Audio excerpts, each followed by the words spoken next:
Today is 25, tomorrow is I guess tomorrow is 26। 26 पे क्या कैसे होता है सारी चीज़ें। यहाँ पे हमारे यहाँ पे एक ट्रैप हुआ, स्टॉप लॉस हिट हुआ आई गेस यहाँ पे 9:15 के टाइम पे नहीं, यहाँ पे 10:30 बजे के आसपास, जो कि मैंने यहाँ पे लिया। और यहाँ पे मार्केट ने यहाँ पे थोड़ा सा ट्रैप किया और देन उसके बाद ब्रेकआउट दिया। मैंने सोचा यहीं पे डायरेक्ट ब्रेकआउट मिलेगा और मार्केट ने यहाँ पे 52,200 की सपोर्ट ली और 52,200 की सपोर्ट के बाद मार्केट ऊपर गई और कंसोलिडेट किया।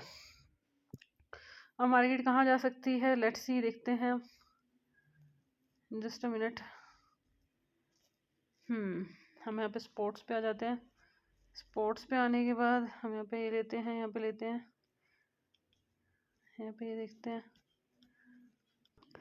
नेक्स्ट रजिस्टेंस आता है इसका 55,568 पे। 55,568 के बाद दूसरा जो रजिस्टेंस है इसका 55,696 पे। ये दो रजिस्टेंस है और 55,696 निकलता है तो एक अच्छी रैली देता है, जो कि अपसाइड की रैली होगी।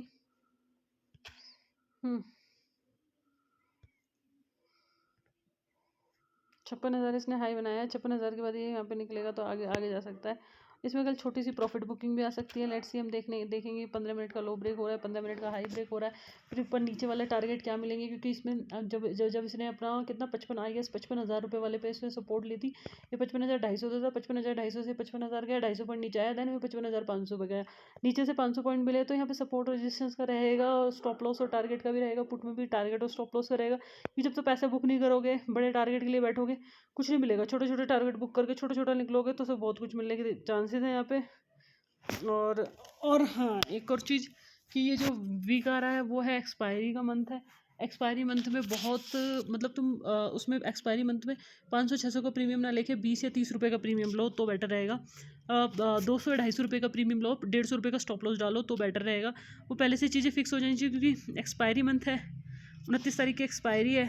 तो यू शुड अवेयर, क्योंकि दोनों तरफ के प्रीमियम गिरने स्टार्ट हो जाएंगे, कॉल का भी और पुट का भी। यहाँ पे तुम देखोगे कॉल साइड में भी इतना ज़्यादा नहीं है। कॉल साइड में भी तुम यहाँ पे देखोगे वन डे में तो यहाँ पे जो इसका जो प्रीमियम का जो इसका भाव है वो भाव है इसका 250 रुपये का, और ये भी 550 मिल रहा है। तो ऑलमोस्ट 250 रुपये महंगा मिल रहा है। मतलब तुम्हें 50,000 का सौदा मिल रहा है, जो कि सौदे की वैल्यू सिर्फ 25,000 रुपये की है। जो 25,000 की सौदे की वैल्यू है और 50,000 का सौदा लोगे तो it is not a biggest deal for you. तो इससे अच्छा तुम अपने अकाउंट से पैसे निकाल लो, 30,000 के आसपास रखो तो बेटर रहेगा। सारे के सारे पैसे विड्रॉ करो, बेटर रहेगी सारी चीज़ें।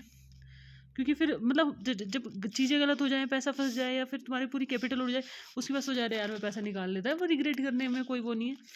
जून की एक्सपायरी भी स्टार्ट होगी, जून मंथ भी स्टार्ट होगा, नई नई नई एक्सपायरी होगी, नया सारी चीज़ें होगी। तो वहाँ पे उस टाइम पे पैसे उस टाइम पे चीज़ें करेंगे तो वहाँ पे चीज़ें बेटर हो जाएंगी। तो इसमें ऑलमोस्ट 30,000 आई गेस विड्रॉ कर लो। हाँ, 30,000 के आसपास, 37,000 छोड़ दो, 30,000 की, क्योंकि नेक्स्ट एक्सपायरी आएगी तो उसमें सारी चीज़ें रखी रहेंगी तो बेटर होगा। हाँ, और बेस्ट ऑफ लक, कैलकुलेशन करके करना, सारी चीज़ें करके करना। यहाँ पे तो ये तो सारी चीज़ें हैं। यहाँ पे ये भी 200 के भाव में मिल जाए, 55,400 तो बेटर डील होगी। तो लेट्स सी, देखते हैं कल क्या होता है। Thank you so much for watching.